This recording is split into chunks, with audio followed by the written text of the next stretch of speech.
masasabi mo doon sa comment ni Mother Reed? Ay, wala tayong hamburger. Saan galing na planeta tong bading na? Hindi ka pa rin ba nakakaisip eh? Couldn't get any closer.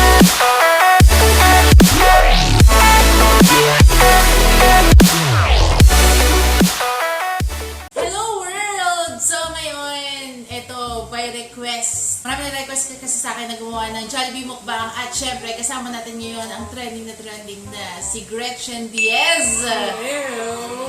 Pero hindi na kami basta kakain at magkukwentuhin dahil for the first time, sasagutin po niya ang mga bashers comments. Ready ka na ba? Nakakabahan ako sa mga bashers. Favorite ko ba itong Jollibee? Spaghetti talaga. Gustong gusto ko. O, diba? Alam mo, nawawala yung stress mo kasi comfort food mo talaga. Oo. Kaya ito po talaga yung pinili ko na comfort food. Kasi baka mas stress sa mga bashers na comments. So, paano natin pinili itong mga bashers comments na to? Doon sa staff natin sa T-Radio. Nag-guest po kasi siya sa T-Radio. Maraming nag-bash. So, pumili po yung yung staff natin sa T-Radio ng mga tingin niyang worst comments. O, diba? Bongga. Ito po pala yung ating mga bashers comments. Ayan na si Bull. Ayan. Ang ganda na lalagyanan na. Sana maganda yung laman. Kain na. Gusto ko talaga sa Jollibee yung chicken niya. Diba, no? Ang simple lang pero masarap talaga. Hindi tayo nakapagsalita. First bashers comment.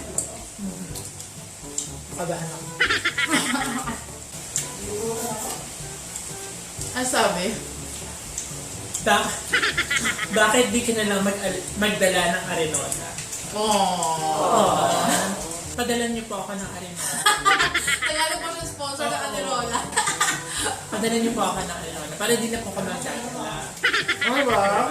Yes. O dapat po yung nagbigay kayo ng pambili or... Thank you in advance na magpapadala po ng arenola. Padalan niyo po sa address ng T-Radio. Tapos i-claim ko na lang. Sarap ng spaghetti. Pero pag gutom ka, tapos ganyan tinanong sa'yo, sabihin mo. Okay, next.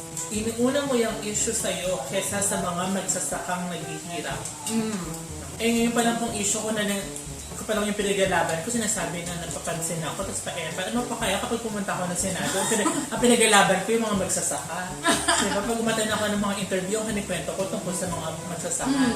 Just on the lighter side of it, we're working closely with Congresswoman Geraldine Roman, who is very passionate when it comes to agrarian reform. Isa po sa mga tumutulong po sa akin at sa mga people behind my back is Dindy Tan, who is one of the officials for the Department of Agrarian Reform.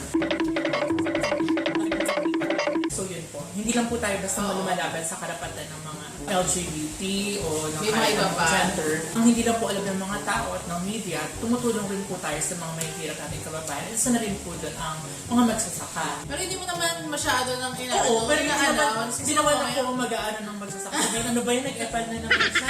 Pati magsasaka, pinapakailaman naman yun. Next. Kasi I love rice. Gusto ko ng rice. Ikaw ba mahilig ka sa extra rice? Hindi. Hindi. Talaga mga ganyan. Oo, ganito lang. Ako ma-rice ko. Hindi ka pa rin ba nakakaisip eh? Actually, napapadalas ko yung pag-ihip ko talaga. Iba-ibang lugar na, dito sa T-Radio, umihi ako. Sa ABS, sa GMA, sa TV5, sa Kongreso, tapos sa Malacanang naihirin ako. Tsaka happy naman po ako dahil lahat, so far naman, lahat ng establishment na napuntahan ko, talagang they encourage me na to use the female washroom. Thank you po sa mga open-minded at mga compassionate na mga establishment na napupuntahan ko. So far naman lahat sila. So nakaihi na po ako.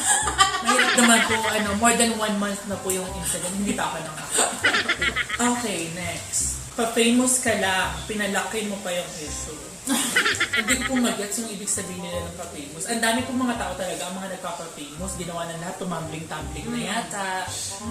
Pero hindi pa rin sila napapag-usapan. Yung mga tao na lang po naman talaga ang nag-uusap, di ba? Hindi ko po talaga mag-gets kung ako ba talaga yung nagpapalaki ng issue. Kasi simple lang naman po yung pinaglalaban eh. So, equal opportunities for everyone. At karapatan ko rin kumain ng spaghetti. Sarap ng spaghetti. Tsaka yun pa po yun sa mga mga rason kung bakit lumalaki po yung issue, yung dami, nakita nyo yung dami ng mga basher na yan.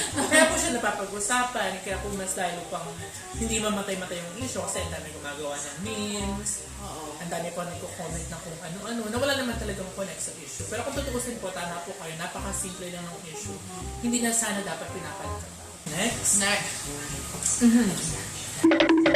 Feeling babae ka, yung mga tomboy, kahit na feeling lalaki sila, sa CR pa rin ng mga babae umiingin. Alam niyo po kasi yung paggamit ng washer, yung gender identity po, hindi niyo pwedeng i-dicta kung anong identity mo or hindi. Marami po talaga mga lesbian ang CR talaga sa female washroom kasi po magkaiba ang mga lesbian sa trans man. Ang lesbian po, they identify themselves as woman pero attracted lang sila sa mga babae. Ang trans man naman po, they identify themselves as man. So sila po yung mga nag-transition, umiinom ng mga hormones, nagpapatanggal ng breast, tapos nagpapatubo ng mga bigote para ma-qualify sila na makapasok sa washroom ng mga lalaki. Having said that, thank you so much to Transman Pilipinas for supporting my advocacy. Marami pong mga transman ang sumusuporta sa pinaglalaban nating anti-discrimination bill. So, shout out to Transman Pilipinas. So ako makain lang ako. Parang hirap na hirap ako. Greg, hindi ka marunong rumispeto sa lady guard, kaya wala din respeto sa'yo yung tao. Respect is subjective. Posibleng yung sa'yo, hindi pag-respeto yun, pero para sa akin, pag-respeto yun. If you watch them sa live, sana i-point out niyo sa akin kung saan ba dun yung part na hindi ako respect. Siguro naman malinaw kung sinasabi niyo nagkasalita ng mga salita, ilang beses na nakit. So kung tingin niyo, Sinaktan ka na physically? kita naman sa live, ayoko naman salita, marami kasabi, hindi ka naman sinaktan. Anong favorite mong chicken na part? Carport. Me too. Second. Legs. Pinaka hindi mo favorite na part? Legs. Ako rin. Kasi walang skin masyado. Pero ako makanin ako. Lahat ng rice na ako kukuha. Oh, gusto mo ng rice? May rice ako actually. Thank you. Ginagawa kong parang burger. O, diba? Ang 154 comments. Tanggap naman talaga namin ang mga LGBT. Sa'yo lang, Greg, hindi ka namin tanggap. Okay. Bakit? Ikaw na mag-reflect dun sa comment. Parang tanggap namin lahat ng mga babae. Ayaw lang namin kay Lamon P. Parang diba? So, marami kang bashers na from LGBT. Mas marami yung supporters, pero hindi ba din maalas na maraming hindi sang-ayon sa ano. Kasi marami naman talaga ng LGBT. Ang kontento na. Hindi na nila naiisip na marami pa rin mga katulad namin. Kung matamatayin ng publiko, gano'n na lang. At tinatakwil ng sarili nilang magulang. Pero nilalaban mo pa rin kasi alam mo maraming mga tao ang hindi kasing swerte. Kaya kung wala ako. Pero na-depress ka ba sa mga bashers? Hindi naman. Basta nalulungkot ako para sa mga tao nagmamahal sa akin na nakakabasa. Buti na masarap yung pagkain talaga. Na-stress ka ba? Medyo. Aww. Special treatment lang ang gusto mo. Unti-unti mong sinisira ang image ng LGBTQ. Wala pa yata ako nakitang organization ng LGBT ang nagsabi na nakakahiya ako or yung ginagawa ko. So hindi ko po mag-gets kung anong sinasabi nila na sinisira ko yung image ng LGBT. Kung sinasabing special treatment, I don't think na special treatment yung humingi ka ng pantay na karapatan sa education, sa pagtatrabaho, social services, tsaka health services. Special treatment mo yun. Hindi gusto mo mag-aral. Next. Na-stress na siya. Ako makain lang Ayaw ko na talaga. kumain. Wala kang karapatang mag-CR sa CR ng mga babae.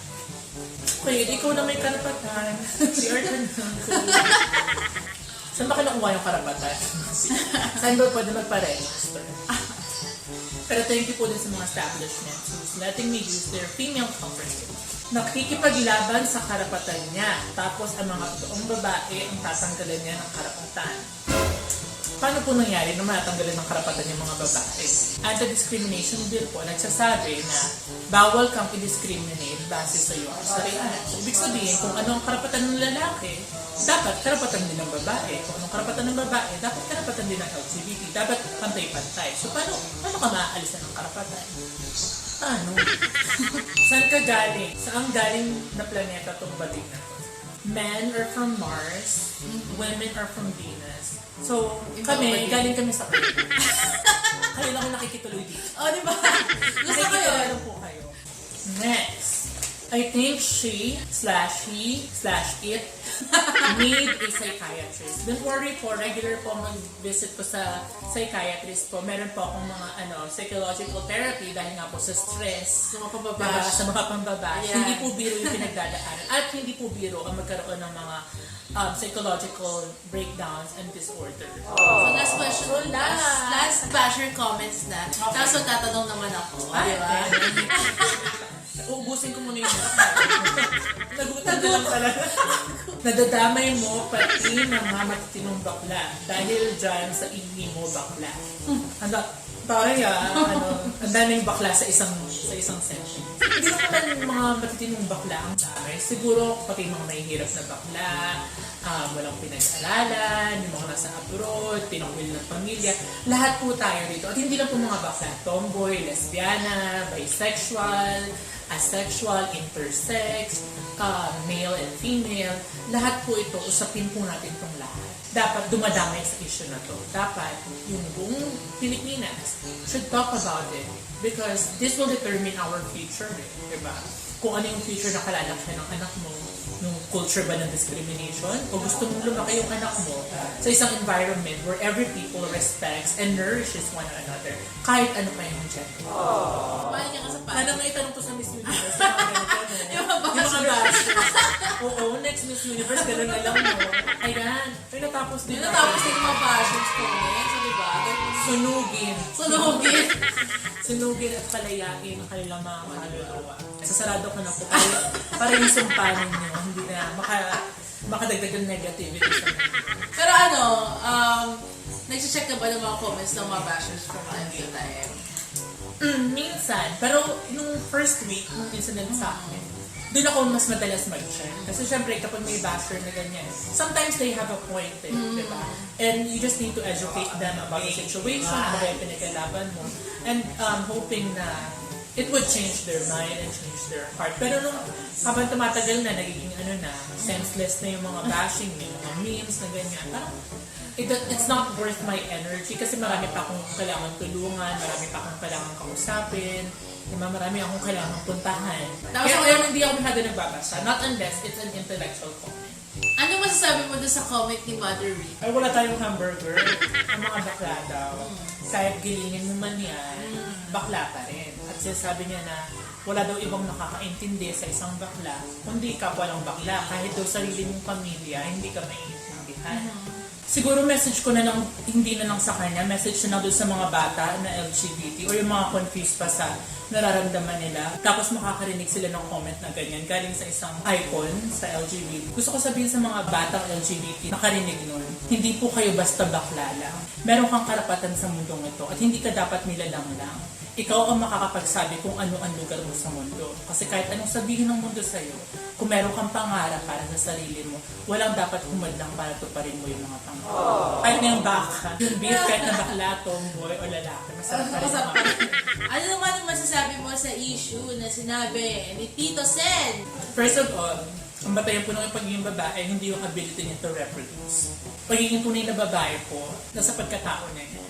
Hindi lang sa kanyang katawan. Hindi porket hindi siya pwede makapag-reproduce or mabuntis or ang genitalia niya, hindi man siya pwede ituloy na tunay na babae. Yan lang. Ano ba ang tunay na babae para sa'yo? Malakas kumain. Malakas. Okay, joke lang ha. Hindi naman lahat ng babae malakas kumain. Oo. May change sa'yo sabi, biologically, I am a woman, so I follow it. Okay. Good for you. Hi, Charisse. Idol ka ng mama. Ano daw masasabi mo doon sa mga Christians na sinasabi na kasalanan niyang mga soji bill, saka yung mga pagiging bading niya doon? I don't think it is a sin. If you'll review closely sa Bible, kasalanan po ang kumain ng crab, ng shrimp. So dapat sinusunod natin yan. Kasi kapag kumain ka ng crab at saka shrimp, naku, impyerno pala yung bagsak mo.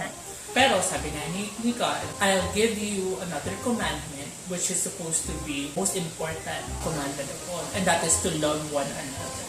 Sinabi niya about love, yeah, we should love everyone. Regardless of the CR issue, regardless of the transgender or whatever, sexuality, we should love every person because they're a human being.